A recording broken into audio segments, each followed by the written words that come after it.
If you are not acting very visibly on the surface of it, then you are doing nothing.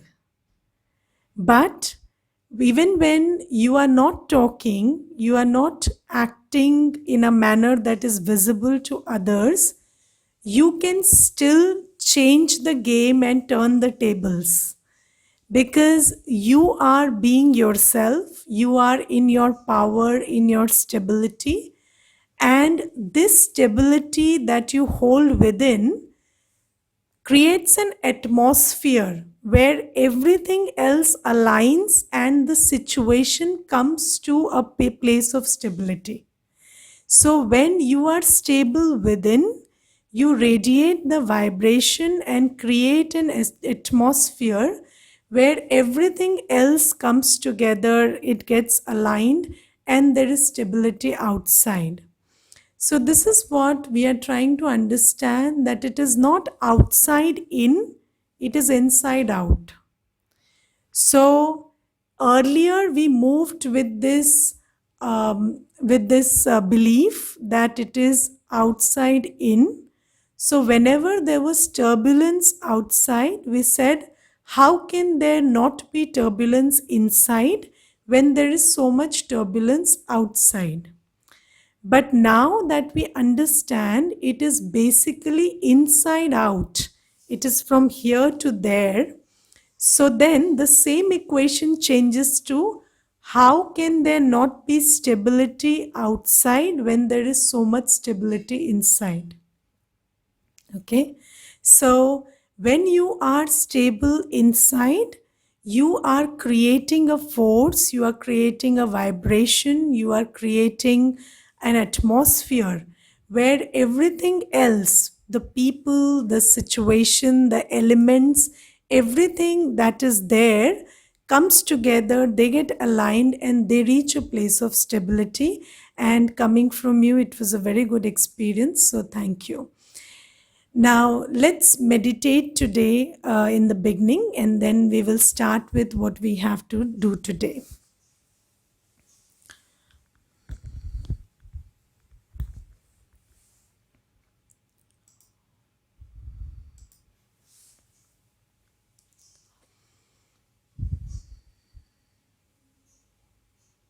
Sit still.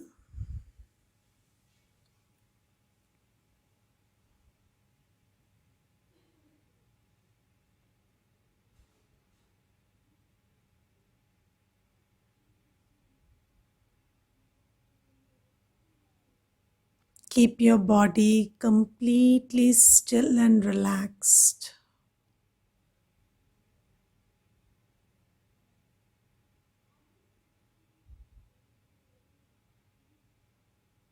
Now become aware of your capacity of attention.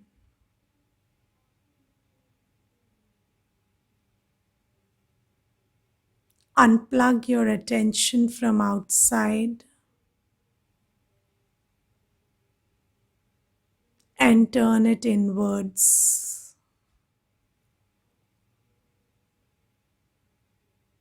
My attention penetrates the surface of my skin, in the place in the center of my eyes.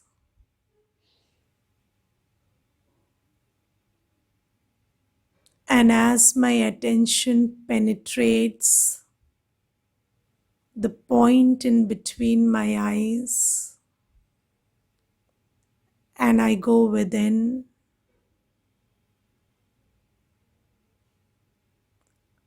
I meet myself.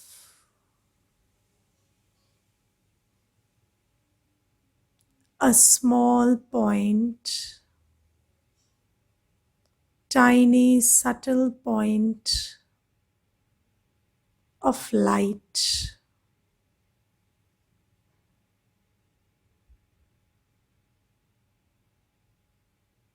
An absolutely still point of light.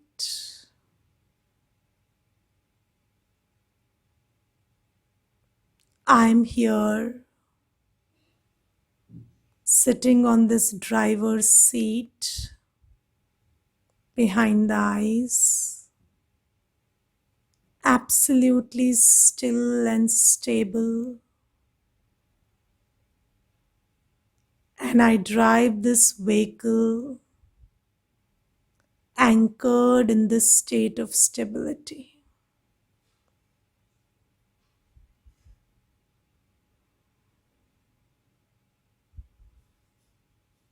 I see with the eyes, but as I see, I'm completely calm.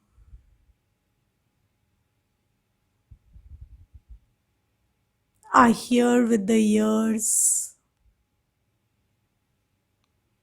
but I hear anchored in this state of stability.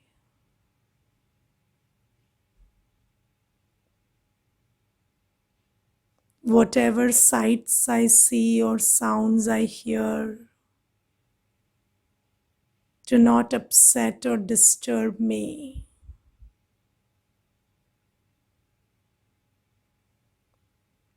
I do not react but respond to situations.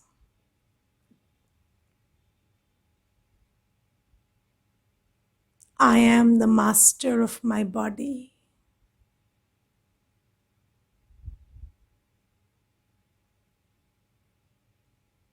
I only see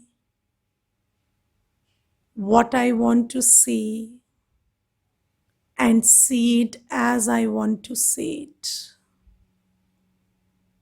I have the choice. Let me sit in this feeling of being the master of the body for some time.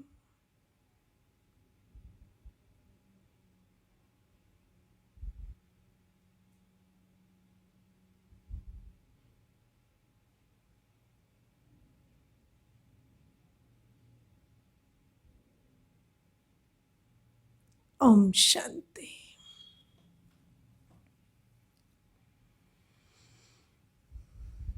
So, today we will talk about the organs of the soul. So, just like you went to school and we all learned parts of the body. So, today we will learn about the parts of the soul or the organs of the soul. Now, you see, what if somebody has a body and they are not aware of the organs of the body?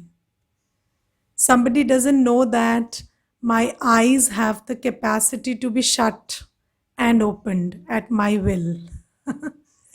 So that person is struggling with the question that how do I close my eyes? But basically, that person has the capacity to close his own eyes, but he doesn't know that. So this would be very interesting to watch.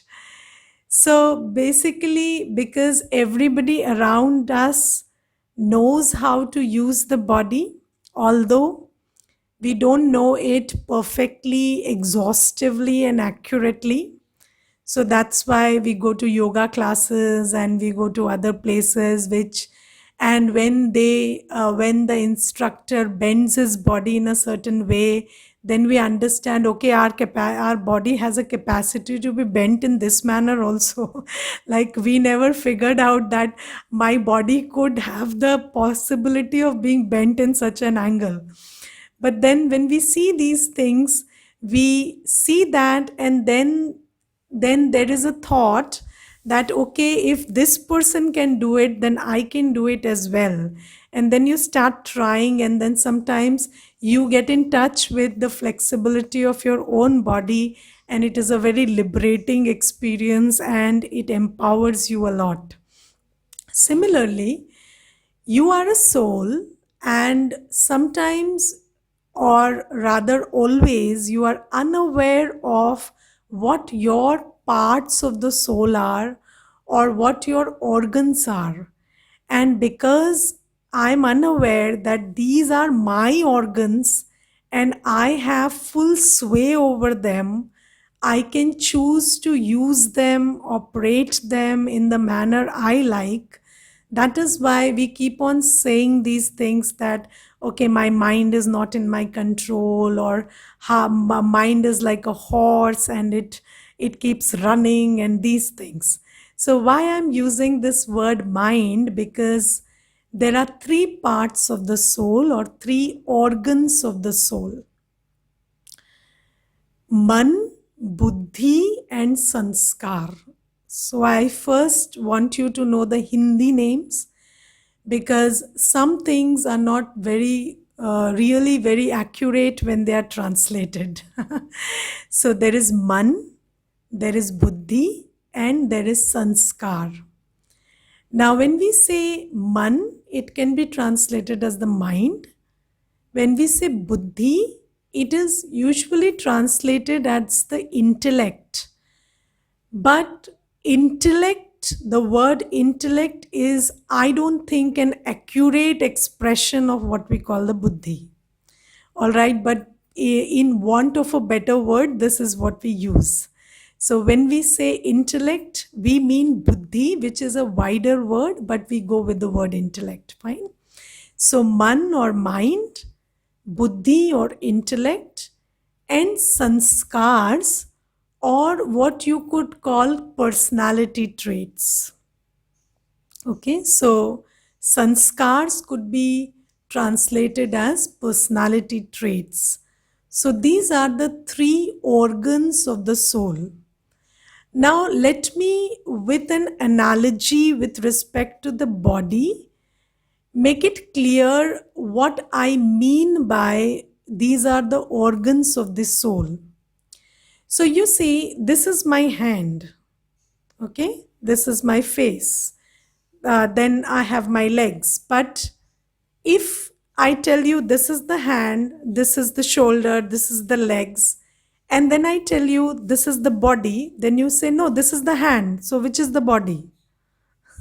So, and I can touch my body with my hand, right? So, when we say Man, Buddhi, and Sanskar, so they are capacities or organs of the soul, but then also you can experience the soul through these organs.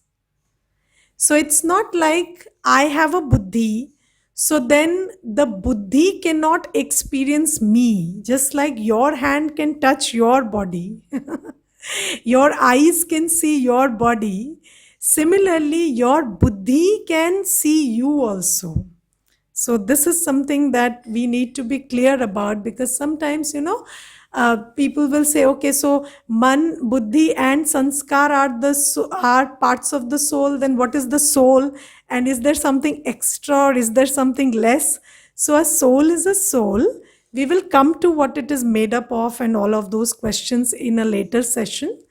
But first, a soul is an energy, and that energy has three capacities: the Man, the Buddhi, and the Sanskar.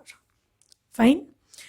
Now, the Man or the mind is the thinking, experiencing organ of the soul. So, the Man has the capacity to create thoughts and feelings. All right. Now, what do you say in normal language? We say mera man, my mind. Okay. And when we say this is my mind, and this mind performs the functions of creating thoughts and feelings, what does that mean? It means that I have complete control over what kinds of thoughts and feelings my mind creates. Right? So, if the mind creates thoughts and feelings, and the mind belongs to I, the soul, then I, the soul, have complete control over what my thoughts and feelings are. But up until now, we are told by other people that mind is like a horse and mind is very difficult to control. And mind, if somebody can control the mind, then they can control the world. But the thing is, we couldn't do all of that because we didn't know that I am a soul and the mind belongs to me. So we always tried to control somebody without exercising that sense of ownership or sense of belonging. So now that you know that this is my mind, you can just talk to your mind in a very authoritative, firm manner and tell it to move in this direction instead of this. So this is your mind. So it is said that when you sit on your seat of authority, then everybody who is meant to serve you will serve you well. For example, there is a judge and he is on his seat, on the seat in the court. Then everybody has to follow whatever judgment he gives. But that same judge, when he is not on his seat and he is in the marketplace and he tells somebody, you be hanged to death, that person will not follow his instructions because he is not on his seat. So basically, I am a soul, it is my mind, but why doesn't it follow my directions? Because I don't sit on my seat of authority and tell it that it has to go this way. All right. So this process of sitting on your seat and then dictating your mind is basically called soul consciousness. But we will learn about what consciousness is and why do we use this word soul consciousness and what it actually means in a later session. But when you are soul conscious, your mind obeys you. So when you know who you are, then your organs are in your control. Fine. So the mind creates thoughts and feelings. Now you see, when you see somebody, let's take an example that somebody you just met and that's an old friend, and that friend tells you that, oh, you've put on weight. From the last time I saw you, you've put on a good amount of weight. And they give you this expression also like, oh, I'm very disappointed to see you kind of expression. Now, when you see this and hear this, where do you play it? In your mind, right? So there are so many ways in which you can play it in your mind. And you need to know that you are the one creating those thoughts. So, for example, you create these thoughts, oh my God, I have put on weight. Why would this person otherwise be so startled to see me? And just look at his face. And this person is so taken aback. So maybe the people who are close to me aren't pointing out, but they also feel the same way about the weight I've put on. So this could be one way in which you respond. There could be another way that you say that I don't really value this person's opinion because this person always tries to put the other person down. So I'm not buying into this. And even if this person says that you've put on weight, I choose to stick to the fact that no, I've not put on weight and I'm fine. Okay. Then third is you could say to yourself that, okay, maybe it's a good thing that somebody has pointed out and I will watch my weight from now on. Right. And then the fourth way in which you could do it is you could say that, okay, this person has told me that this I have put on weight, but the way they told me is not okay, and they could have been more sympathetic about it and they could have put it up in a better language, and I would not have felt the way I felt because if they had put it up in a better language. So there are so many scenarios that you can create out of this one situation. And why does one person choose to respond in a certain manner and another person choose to respond in a different manner? It has got nothing to do with the situation outside. So, this is what I want you to appreciate, that your mind experiences the thoughts and feelings that you create in response to the situation. It has got nothing to do with the situation, because in the same situation many people can create many different thoughts, the situation remaining exactly the same. So then, why do I think the way I think? And if you think in a certain manner, you feel a certain thing. So thoughts lead to feelings. So if I'm feeling a certain way, that has got something to do with the way I'm thinking. And why am I thinking the way I am thinking is what I need to introspect or find out, right? So you think the way you think because of your personality, because of your sanskaras.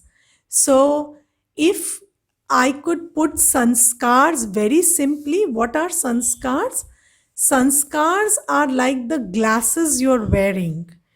And if you wear a red glass, everything in the world outside looks red to you. If you wear a green glass, everything looks green. If you wear a black shade, everything looks black.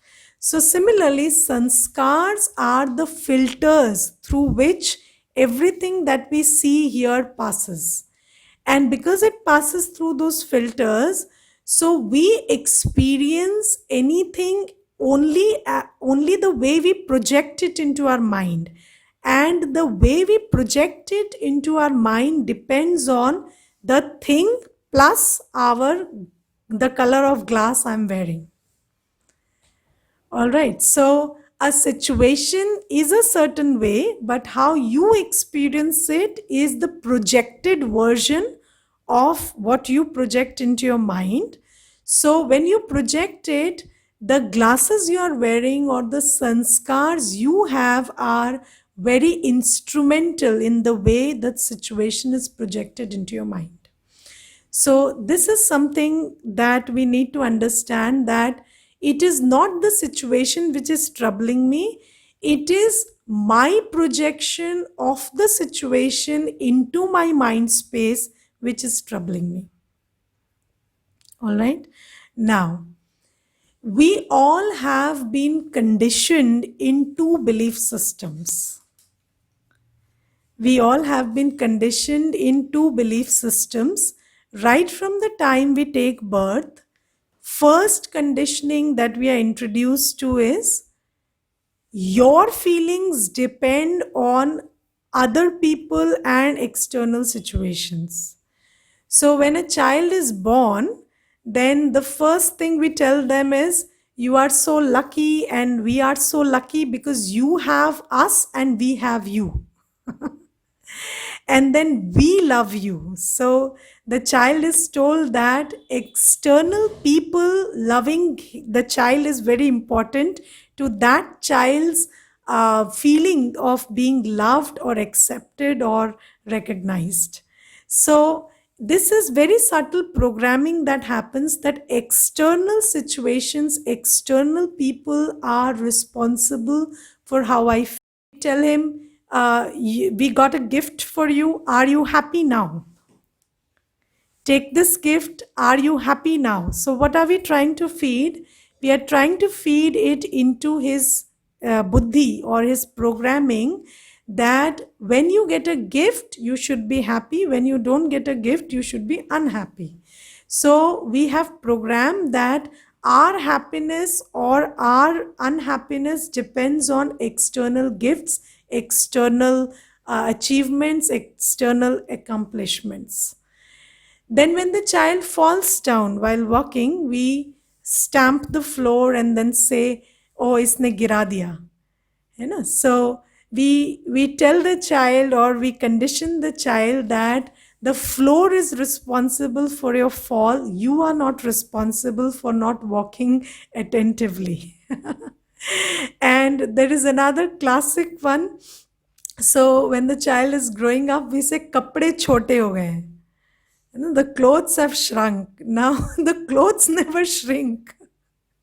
The clothes are the same. The child grew up, but we say kapde chote ho gaye. It is always kapde that are getting chota. We never tell the child ki you have grown up. We say kapde chote ho gaye. Ye kapde bhi chote ho gaye, wo kapde bhi chote ho gaye. So this is one programming that is very strong in us, that anything that is happening outside is affecting me, and it's not got nothing to do with where my growth or my inattentiveness or my inaccuracy, or it's got nothing to do with what I am doing internally or in terms of behavior or action. So this is one programming. Then there is another programming that is very strong, which is I am responsible for how other people feel. So one is other people are responsible for how I feel, and another is I am responsible for how other people feel. So then parents will say, see, your mummy has a very bad mood today because you got bad marks. Okay, so your marks are not okay, so your mom is not in her good spirits today. Or because you did this, that is why we are ashamed. Or because you did this, so that's why we are frustrated or irritated or angry. So, this is the counterpart of the first belief system, which is if I'm frustrated, other people's behaviors are responsible for it. And then, if other people are not feeling okay, I am responsible for it. But both of these things are not true, because the truth is, I am responsible for how I feel because my feelings are a product of my filter, my sanskars. And if somebody else is not feeling okay, it's got nothing to do with me. It's about them. It's about their sanskars, their personality traits, their filters. All right. So, this is why, because of this flawed approach to the mind, I think we have all been making a lot of efforts. It's nobody in this chat room is actually not making effort in life. If you are sitting at 7:30 and listening to a spiritual session, that means you are really taking your life seriously, and you have been making efforts to make it better. So it's not that we have not made any effort until today. We have made a lot of effort, but our efforts are misdirected. So that's why they are not yielding any result, because we move with this belief system. So we are trying to take care of other people's happiness. We are trying to take ownership of or take charge of how other people are feeling or how situations are behaving. And we are moving with the belief system that if I take care of you, you will, in reciprocity, take care of me. But then what's happening is I'm not able to take care of you because I can't take care of you. Because you will be taken care of only as much as you take care of your sanskars. And in an attempt to take care of you, I am exhausting all my capacity, and then I am waiting for you to take care of me, and you are not doing it. So I'm exhausted enough to not take care of myself. And then in this waiting that you will take care of me, I'm frustrated also because all my energy is spent there and no return is coming from that side. So this is what is happening. Now, somewhere in my spiritual journey, at some point of time, I just happened to understand this very simple truth. And the truth is that it takes one person to take care of one person. Like, that's the least I can do, right? So, at least one person is required to take care of one person. So, why can't I be that one person for myself? Okay. If it is possible for me to take care of one and the other person, why can't I be that person who thinks I'm capable of taking care of myself? So if I can make tea and serve it for you, why can't I make tea for myself? So I'm fully capable of that. And it looks like a very simple thing, but it's actually very, very profound. And when you understand that I am fully capable and sufficient to take care of my thoughts and feelings, it is very empowering. I will give you a very small example. Sometimes, I have seen people who are in their 60s or 70s or probably 80s and are very miserable emotionally. And some of them I have talked to, and what they shared is, I took care of four children, I built this big house, I took care of the business and everything, and now my children don't take care of me. So they are not concerned about my feelings, or they are not concerned about my needs and requirements, and they are really not taking care of me, and this makes us miserable, and it makes us feel that all my efforts went to vain. So this is something that many people have shared with me, and I tried to think about it. And what I have come to the conclusion is that I am a person, I can take care of four kids, establish a big business, and I can do so much in life. I can even make provision that these four kids are well taken care of after my demise as well.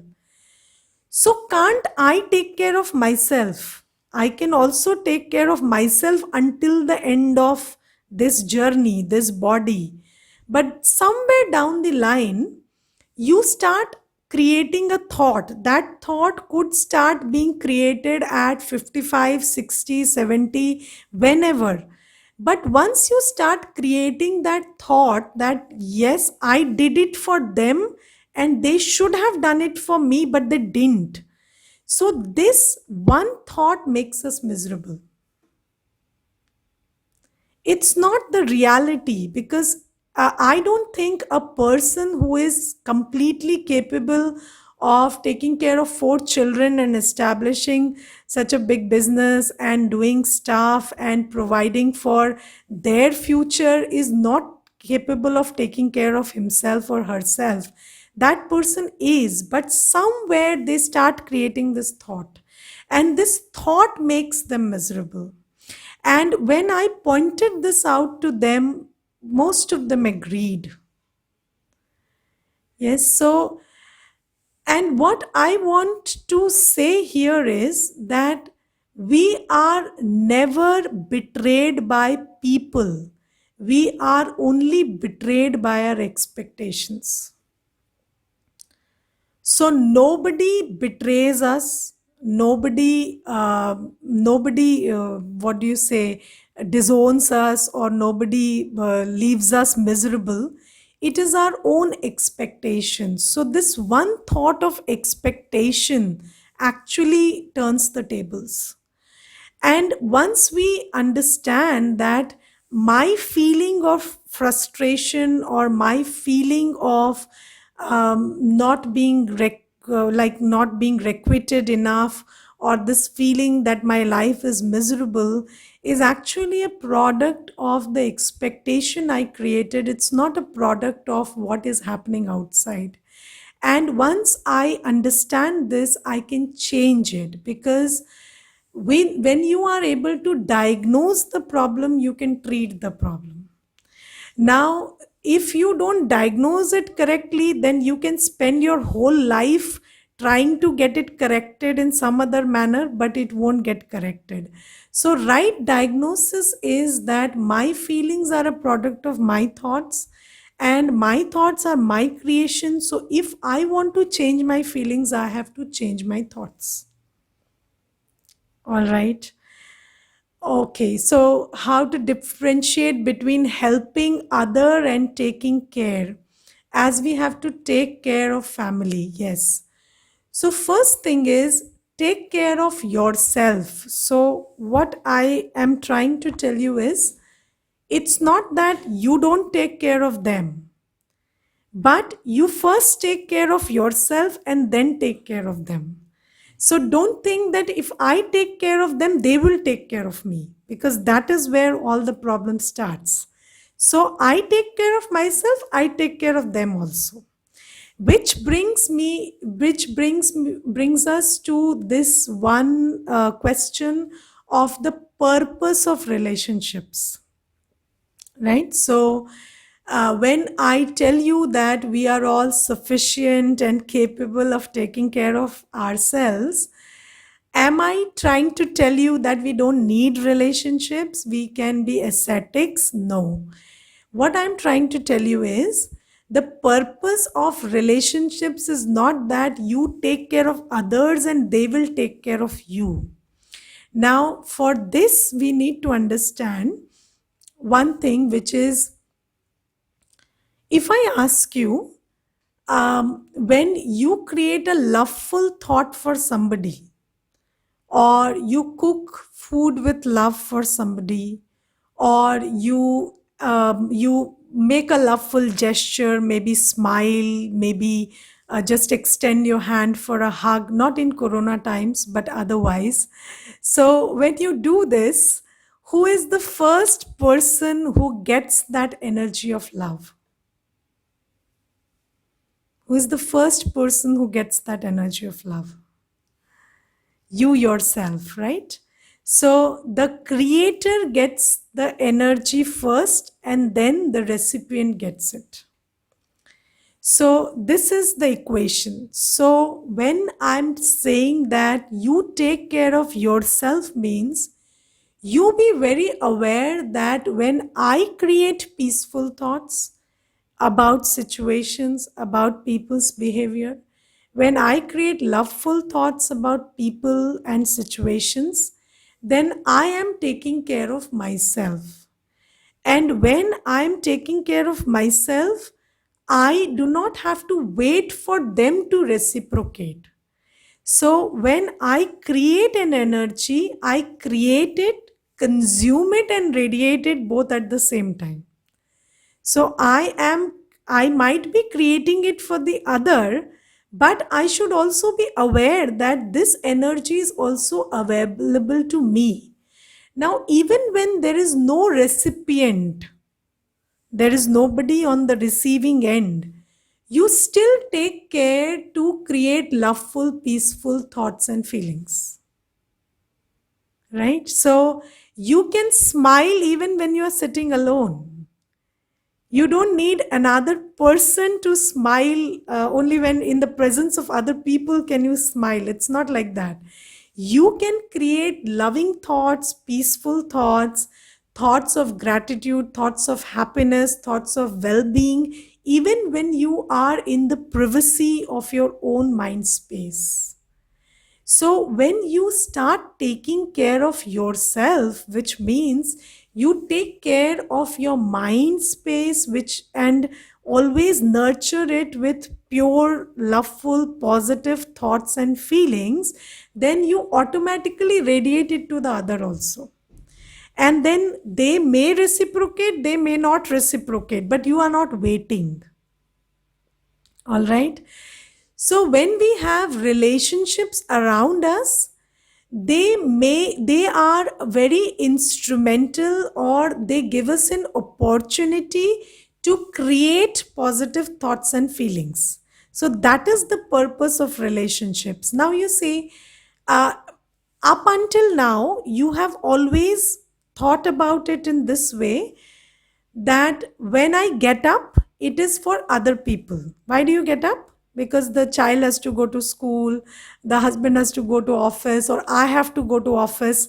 So I am doing it for the work, for the person, right? So that's why after a point of time, you start creating this thought, I have to do it, I have to do it, because this person is waiting for breakfast or this person has to leave. But what you have to understand is, imagine a day or imagine 6 months or 1 year when there is nobody for whom you have to do anything, or there is nothing that is waiting for your attention. 1 year where nobody or nothing is waiting for your attention and time, what kind of life would that be? Okay, so that, please note, you don't have a mobile. So because this is a very big illusion that okay, I'll stay with my mobile. So if you don't have a mobile, then what do you do? So this thing that I get up for this person or I do this for this person, so you are not taking care of anybody. You are just filling your mind with good thoughts, your mouth with sweet words, your hands are doing good karma. If you just pay attention to these three things, you don't even have to think about who is receiving it. And if you do this much, then there is a cycle which you generate, which is a virtuous cycle, and you keep giving, you keep getting, and you keep feeling blessed and fulfilled, and then you keep giving more and more. But once you start creating this thought that I am taking care of other people, then gradually you will have this thought that I have to do it for them. But if you are focused on taking care of yourself, then I want to do it for them will arise, because you know that in order that you create good thoughts, feelings and actions, they are actually being a catalyst and bringing you to that place. So you will be very thankful to them for giving you an opportunity to pass your time well.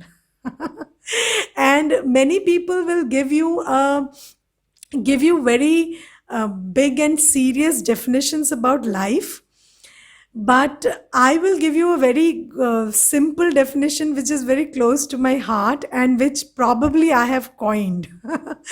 That life is a big time pass and it is an art to pass it well. So life is a big time pass because you have 24 hours at your disposal every morning, and what you do with it is an art.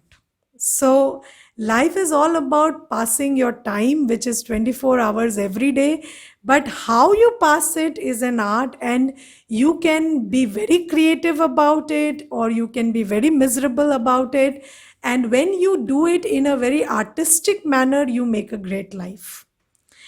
And when you focus on this thing, then you are very grateful to all the people and situations who are helping you pass your time well. Just like I'm very grateful to you for listening to me so that I can churn well and share something. So, if you consider it this way, then you stay light, you stay happy, you pass your time productively, and you make a great life only. And you will have gratitude for people who are helping you do that. And if you follow the other approach, it becomes very burdensome. So this is about relationships. So you should be very focused that my mind should be a garden of flowers. So just like, if you see a barren land, and then you have the option to grow very not barren land, it's an empty land. So you have the option to grow very good fruits and flowers, but if you don't cultivate it, then weeds and grass and stuff that is not required will grow. So if you just pay attention on your mind and cultivate it, always take care that it stays in good thoughts, then that is enough to take care of your work, take care of family, take care of everything. All right. So, because mind is the source of everything. So, with this note, I will finish. So, there is only one aspect of sanskars we covered today, which is it colors the mind. But we will talk about buddhi and sanskar in great detail. So, for today, your homework is that You stay very aware that your mind belongs to you. You are the master of your mind.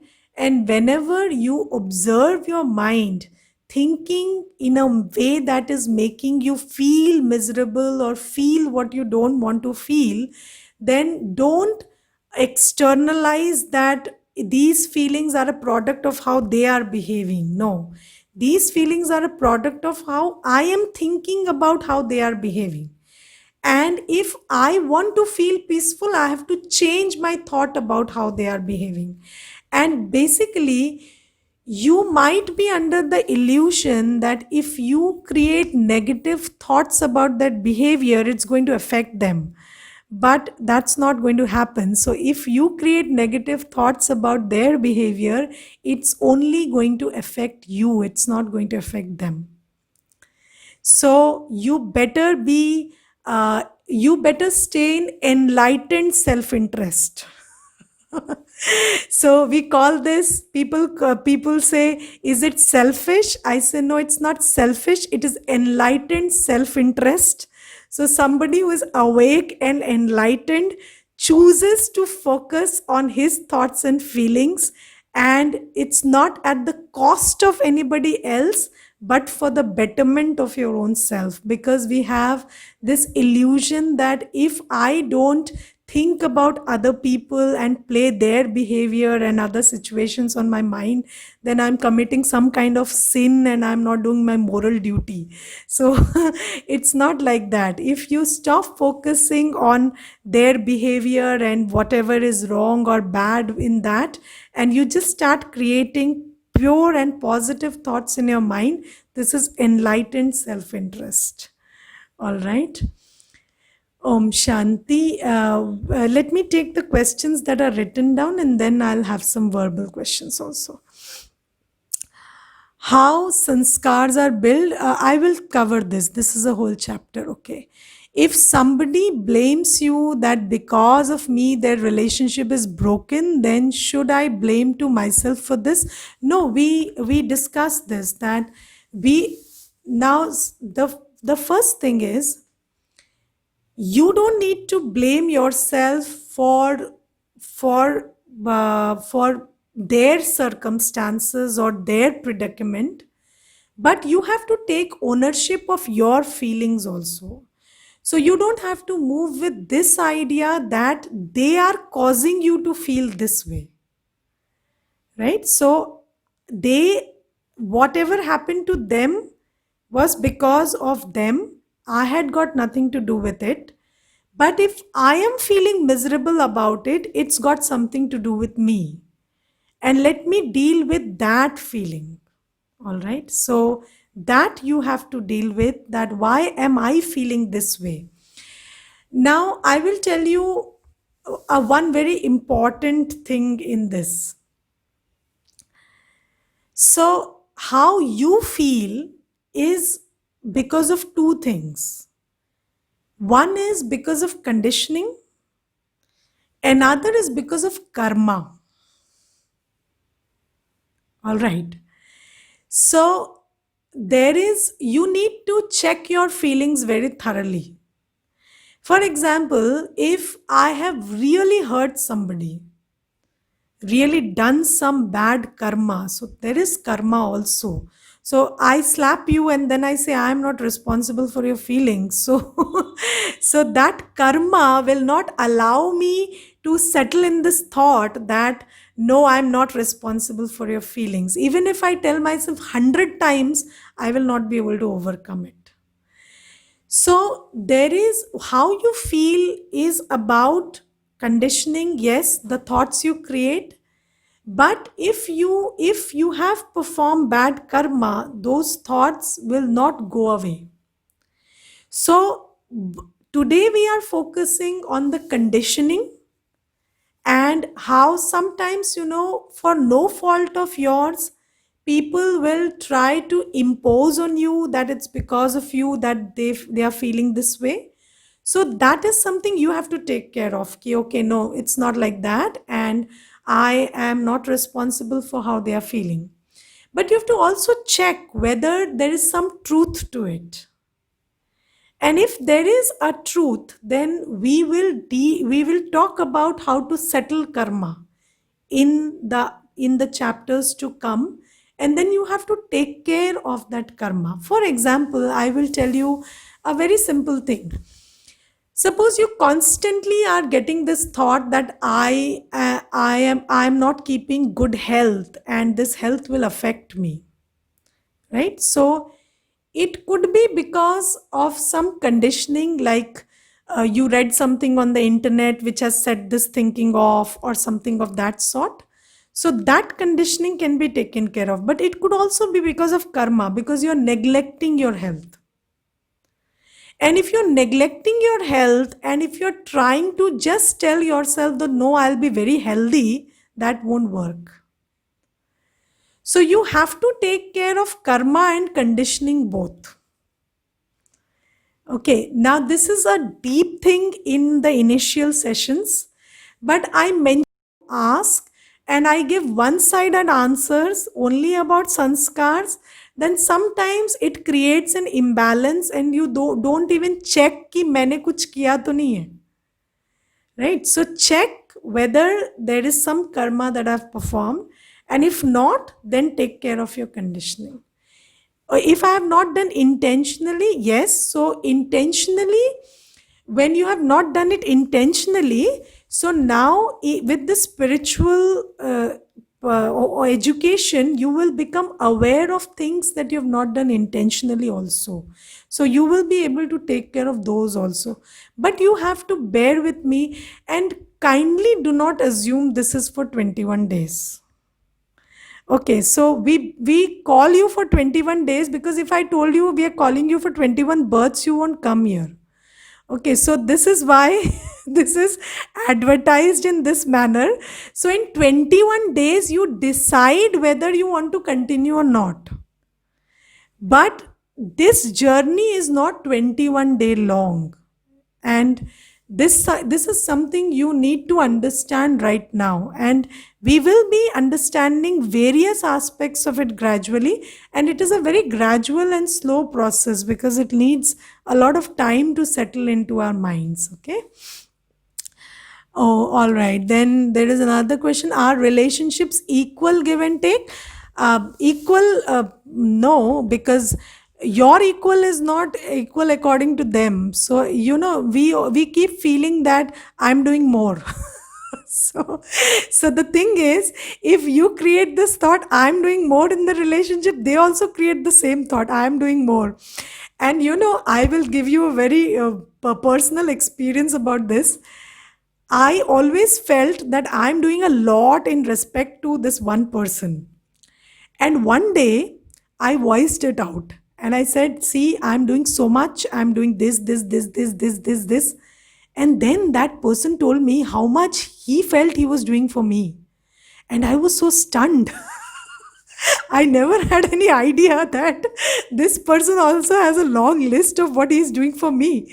So then I thought that, okay, if I want this person to come out of this idea that he is slogging for me, then I have to come out of this idea that I'm slogging for him. So when I came to terms with the fact that I'm not doing a lot, so whatever I'm doing is doing for myself, because I want to fill my time and do things in a productive way. So then that person also started feeling the same about me. So this is a very good way to do it. Children tend to push the envelope or try their luck with you. It sometimes gets you angry and warrants stern response. How do you comprehend this? So stern response is not wrong. You can give a stern response, but you have to first check your feelings whether they are able to upset you. So if what they are doing has upset you, then you are not giving a stern response, you're giving a very frustrated response. And that frustrated response doesn't have the energy to guide their buddhi. Okay, so when they do something to you, first check your energy, see whether they have been able to upset you. If they have been able to upset you, they are still smarter. So then you need to work more on yourself. And then if they have not been able to upset you, then you can be very stern. So you see, in centers also, we have so many sisters living with us, and they are younger, and we have to take care of them, or rather, cooperate with them. That's it. So then what happens is the same situation comes up in centers also.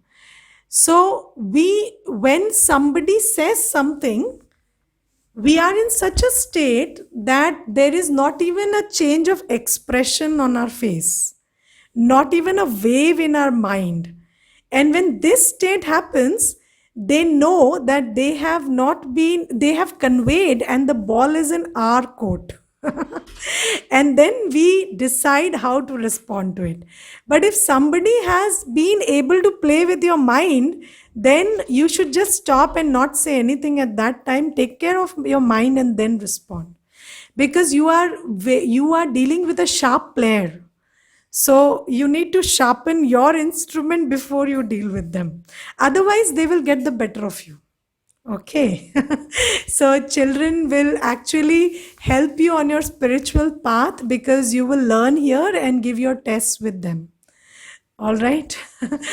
Let's meditate for today, and then we will finish, and tomorrow we'll meet.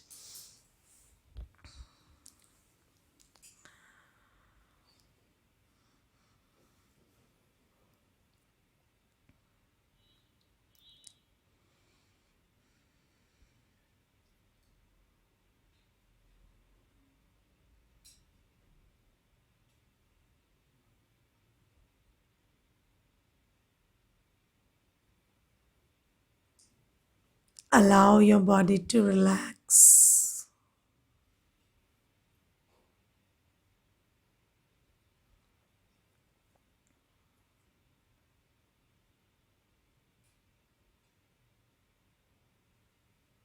Turn your attention inwards,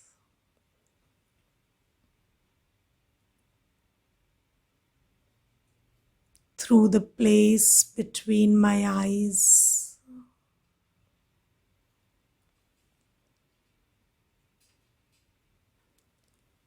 I turn my attention inwards and reach myself. I, the energy, the soul sitting behind the eyes.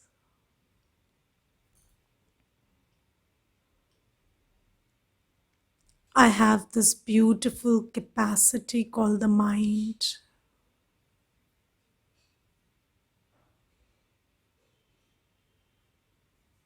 My mind is like a big room. That's why it's called mind space. It's a big room. Right now, it is filled with words that I heard in the class.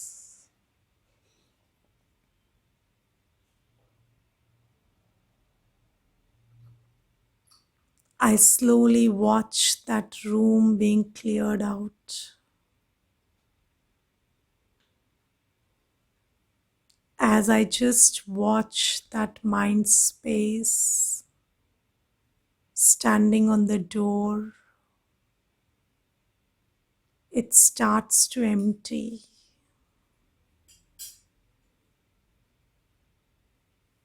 Everything is going out of the windows, and a beautiful feeling in the form of white light is entering. I'm standing in the door and observing that white light enter my mind space. Beautiful white light, radiant and shining, pure and clear, enters my mind space. This is the light of knowledge. This feeling of becoming knowledgeful is so soothing and empowering.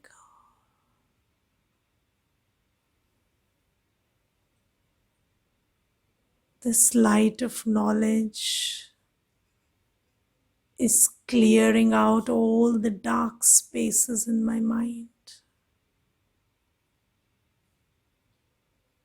I'm getting to know the reason why I feel the way I feel. I have full control over my feelings. I'm dancing with joy at the realization of being so knowledgeful. I smile. This is the smile of purity and power. Let me sit in this feeling for some time.